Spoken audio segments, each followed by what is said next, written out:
자, 오늘은 뭐 어떤 걸 할까 이런 거 좀 생각해 보다가 당분간 내가 좀 포스트 휴먼에 대해서 트랜스 휴먼, 포스트 휴먼, 휴머니즘 이 관련된 이야기를 조금 더 좀 하고 싶어. 요즘 너무 지문에 잘 나오고 그다음에 이 개념이 인공지능이 발달하다 보니까 자꾸 이 개념을 자꾸 물어봐. 그래서 일단은 뭘로 시작할까? 수없이 많은 그 블로그나 아니면은 신문이나 거기서 포스트 휴먼을 많이 다루고 있는 중인데 그 중에서 뭘 시작할까 하다가 차라리 유발 하라리의 사피엔스의 마지막 장면 제일 끝에 있다. 이 두꺼운 책의 제일 마지막 부분에 있는 신이 된 동물, 뭔지 알겠지? 동물이면은 이제 이게 사피엔스에 관한 얘기를 또 조만간에 두고 해볼 텐데 백그라운드에 많이 걸려 있으니까 한번 봐도 괜찮고, 이 딱 한 장짜리야. 한 장짜리를 읽어준 뒤에 본격적으로 포스트 휴먼에 대해서 한번 이야기를 조금 해볼 것이야. 그러면은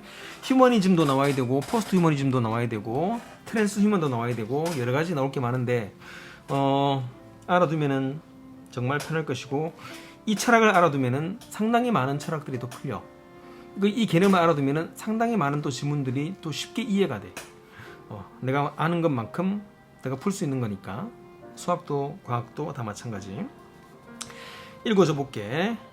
자, 책을 읽는다 지금부터. 제목은 사피엔스라는 책에서 마지막 부분에 있는 소제목 신이 된 동물.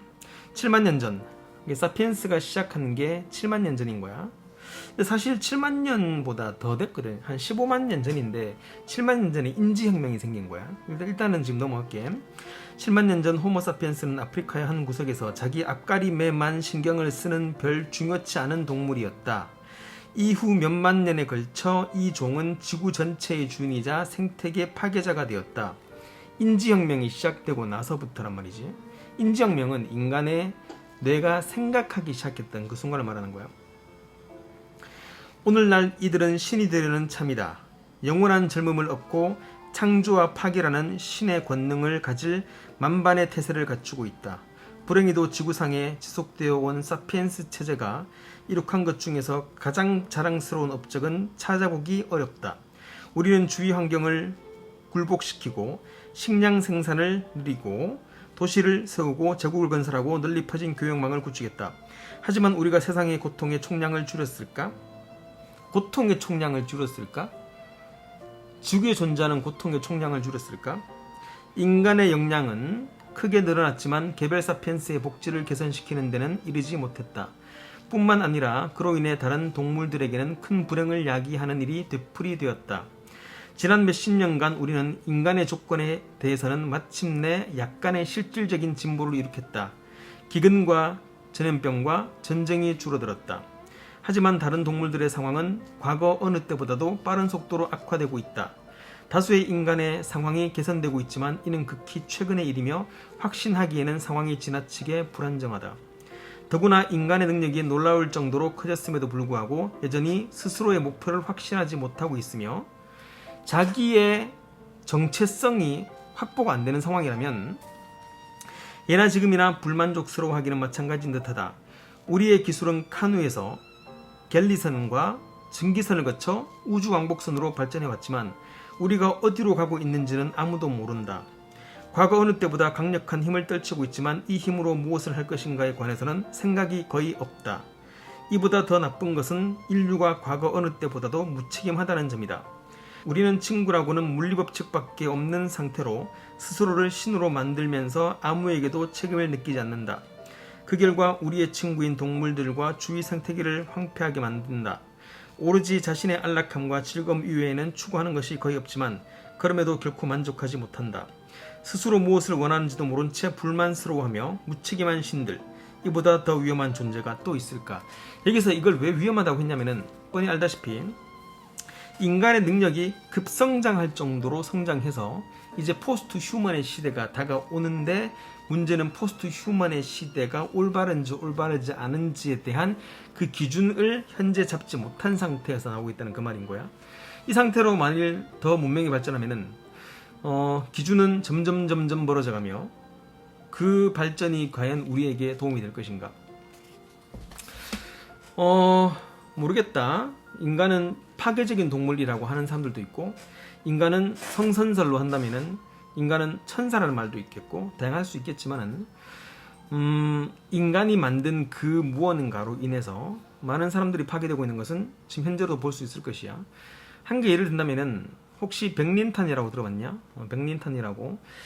이게 참 백린탄이라는 게 역사상 정말 많은 도움이 된 것도 있었어. 그러니까 우리가 정말 그 바다에서 우리가 구조되지 못했을 때 이걸 딱 터트려가지고 소위탄처럼 팡 터져가지고 우리가 여기 있다는 알리는 그 신호탄, 이것도 가능하겠지만은 또 다른 한편으로는 인간을 죽이는 가장 고통스러운 방법 중에 한 가지가 백린탄. 이 백린탄이라는 것은 연소가 안 된대. 연소가 아니고 한 번 딱 이제 여기 붙으면은 이게 안 꺼진대. 이게 연소라고 하나? 모르겠다. 하여튼 안 꺼지는 거야. 그러니까 만약 백린탄이 내 손에 딱 이제 붙잖아. 그러면은 이걸 팔을 잘라내지 않으면은 안 꺼지는 거야. 몸이 다 타들어갈 때까지. 지금 우크라이나와 그 다음에 뭐 IS, 그 다음에 러시아 등등등 쓰지 말라는 백린탄을 그렇게 쓰고 있는 중인데, 사피엔스가 지금 이런 상황으로 더 나은 기술을 만들게 되면은 나중에 이게 포스트 휴먼까지 되어서 내 몸을 또 다른 그러한 장기로 교체를 하면은 과연 나는 누구인가에 대한 정체성이 없는 상황에서 우리가 이대로 발전하게 된다면은 인류는 어떻게 될 것인가에 대한 지금 수없이 많은 그 고민들을 과학자들이 하고 있는 중이고, 물론 과학자와 윤리학자, 철학자 모두 고민이겠지. 그런 거에 관해서 또 많은 사설들이 나오는 중이야. 답은 없지?